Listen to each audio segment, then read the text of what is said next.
Los monstruos de Ecatepec. Ecatepec de Morelos, Estado de México, una de las ciudades más pobladas y violentas del país. Sus calles, llenas de comercio informal, tráfico interminable y barrios marginados, esconden historias de pobreza, narcotráfico y desesperanza. Pero entre todas, hay una que estremeció a México y al mundo, la de Juan Carlos Hernández y Patricia Martínez, conocidos como los monstruos de Ecatepec. A finales de la década del 2010, la policía descubrió que esta pareja no era como las demás. Detrás de una fachada de familia humilde, se ocultaba un patrón de asesinatos seriales y prácticas de canibalismo que superaron la ficción más macabra. Juan Carlos nació en el año 1982. Desde pequeño sufrió abusos físicos y psicológicos. Declaró que fue víctima de violencia sexual por parte de una vecina y que su madre lo obligaba a vestirse de mujer como forma de humillación. Esos traumas marcaron su personalidad, generando resentimiento y odio hacia las mujeres. Ya en la adolescencia mostró signos de psicopatía, torturaba animales, fantaseaba con asesinatos y consumía obsesivamente películas de terror. Patricia, su futura pareja, creció en condiciones de abandono y pobreza. Con escasa educación y una fuerte dependencia emocional, encontró en Juan Carlos a un líder, un hombre que la dominaba y manipulaba hasta convertirla en cómplice de sus crímenes. Se conocieron en un tianguis, un mercado callejero. Patricia vendía dulces y Juan Carlos se acercó a ella. Rápidamente comenzaron una relación. Él encontró en ella a la seguidora perfecta y ella en él a alguien que le daba un sentido de pertenencia. Juntos, formarían una de las parejas criminales más aterradoras de América Latina.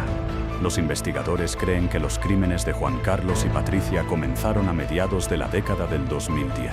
Sus víctimas eran, principalmente, mujeres jóvenes que vivían en la misma colonia o en barrios cercanos. El patrón era perturbador. Patricia, con apariencia maternal y confiable, se acercaba a las mujeres en mercados o calles. Les ofrecía trabajo como niñeras o empleadas domésticas, o simplemente las invitaba a su casa. Una vez allí, Juan Carlos las atacaba con brutalidad. Patricia ganaba la confianza de la víctima. La llevaba a su domicilio donde Juan Carlos esperaba. La sometían y la asesinaban, generalmente por estrangulamiento o con armas blancas. Después, desmembraban los cuerpos. Lo más macabro era lo que ocurría después. Según confesiones posteriores, la pareja practicaba canibalismo con parte de la carne de sus víctimas. El resto de los restos humanos eran guardados en cubetas, refrigeradores o bolsas de plástico. Con el paso del tiempo, la violencia se intensificó. Juan Carlos confesó que sentía placer al matar. Decía que odiaba a las mujeres porque su madre lo había humillado desde niño. Para él, cada asesinato era una venganza simbólica. Patricia, lejos de detenerlo, lo apoyaba. Llegó a declarar que lo amaba tanto que era capaz de participar en los crímenes para no perderlo. En su propia casa, sus hijos crecían rodeados de ese ambiente macabro. Vecinos aseguraron después que el olor fétido era constante, pero nadie se atrevía a denunciar por miedo. Durante años, los asesinatos pasaron desapercibidos. La mayoría de las víctimas eran mujeres pobres, desaparecidas en barrios donde la violencia era cotidiana y la policía mostraba indiferencia.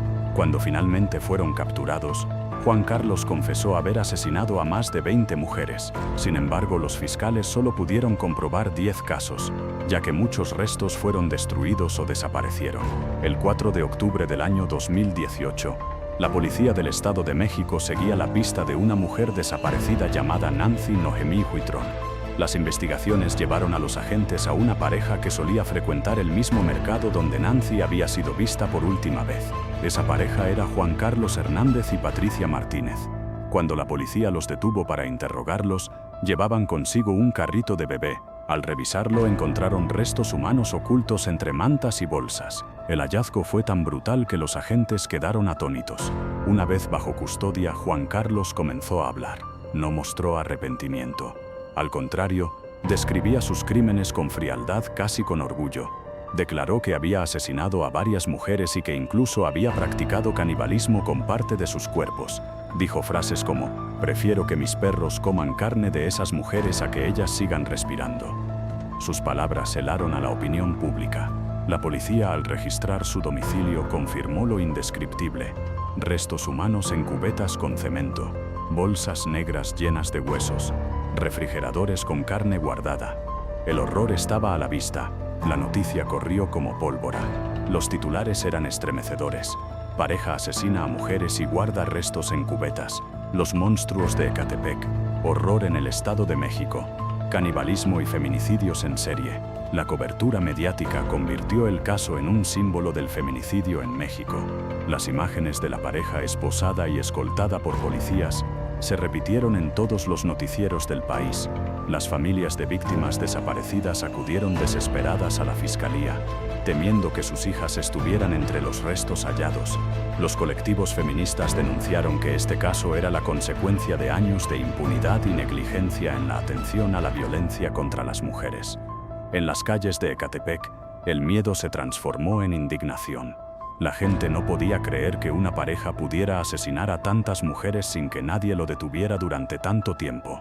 Tras su captura en octubre del año 2018, Juan Carlos Hernández y Patricia Martínez fueron presentados ante los tribunales del Estado de México. El juicio despertó enorme expectativa mediática.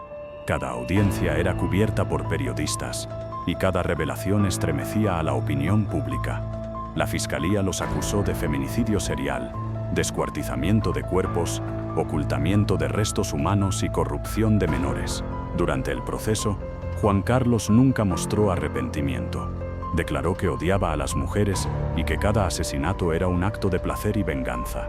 En su testimonio, relató cómo observaba a sus víctimas, cómo planeaba los ataques y cómo se deshacía de los cuerpos con ayuda de Patricia. Llegó a decir ante las cámaras: «Si me dejan libre, seguiré matando mujeres». Esa confesión selló su destino judicial. Patricia intentó justificarse diciendo que actuaba por amor, que estaba sometida psicológicamente por Juan Carlos. Sin embargo, las pruebas demostraban que participaba activamente en los crímenes, atraía a las víctimas, ayudaba a ocultar los restos y, según los fiscales, incluso consumía carne humana junto a él. El tribunal concluyó que ambos eran responsables plenos de los feminicidios. En el año 2021, Juan Carlos y Patricia fueron condenados a múltiples cadenas perpetuas, sumando más de 500 años de prisión. Aunque en la práctica cumplirán solo las penas máximas establecidas por la ley mexicana, la sentencia fue simbólica, un mensaje de que sus crímenes eran imperdonables. La vida en prisión. Actualmente Juan Carlos se encuentra en un penal de máxima seguridad. Su fama como asesino serial lo ha convertido en figura temida incluso dentro de la cárcel. Patricia cumple condena en un reclusorio femenil. Algunas internas aseguran que mantiene una actitud fría, mientras otras creen que aún vive bajo la sombra psicológica de Juan Carlos. El caso de los monstruos de Ecatepec trascendió rápidamente las fronteras del Estado de México. La brutalidad de sus crímenes y las confesiones de Juan Carlos ocuparon titulares internacionales. La imagen de una pareja de asesinos seriales, operando durante años en barrios densamente poblados, sacudió la percepción de seguridad en el país. Medios de Estados Unidos y Europa describieron a Ecatepec como el epicentro del feminicidio en América Latina. Documentales y programas de investigación retomaron el caso como ejemplo extremo de violencia de género. El caso dejó al descubierto varias realidades dolorosas: impunidad estructural. Muchas desapariciones de mujeres fueron ignoradas por años, permitiendo que Juan Carlos y Patricia siguieran matando sin ser detectados. Vulnerabilidad femenina. La mayoría de las víctimas eran mujeres jóvenes de escasos recursos, engañadas con promesas de empleo. Normalización de la violencia. Vecinos declararon haber notado olores fétidos y comportamientos extraños, pero pocos denunciaron, en parte por miedo y en parte por resignación a la violencia cotidiana. El caso mostró cómo la pobreza, la desigualdad y la corrupción pueden crear el caldo de cultivo perfecto para monstruos como esta pareja. Los monstruos de Ecatepec pasaron a formar parte del imaginario criminal mexicano, al lado de figuras como las Poquianchis, el vampiro de Guadalajara o la Mataviejitas. En la cultura popular, su historia es recordada como un recordatorio de hasta dónde puede llegar la maldad humana cuando se combina con odio, resentimiento y ausencia de justicia. El caso de Juan Carlos Hernández y Patricia Martínez no es solo la historia de dos asesinos seriales, es también el reflejo de un sistema fallido, de una sociedad donde las mujeres siguen siendo el blanco de una violencia implacable. Sus crímenes nos obligan a preguntarnos: ¿Cómo es posible que una pareja lograra asesinar a tantas mujeres sin ser detenida durante años? ¿Hasta qué punto la indiferencia de las autoridades y la normalización de la violencia contribuyeron a que los monstruos crecieran en silencio? La respuesta no está solo en los tribunales, sino en la transformación de una cultura que debe dejar de tolerar la violencia contra las mujeres. ¿Tú qué opinas? ¿Crees que Patricia fue una víctima manipulada por Juan Carlos o una cómplice consciente de cada feminicidio? Déjalo en los comentarios y no olvides suscribirte a Dossier Criminal para descubrir más historias reales de crímenes y misterios del mundo.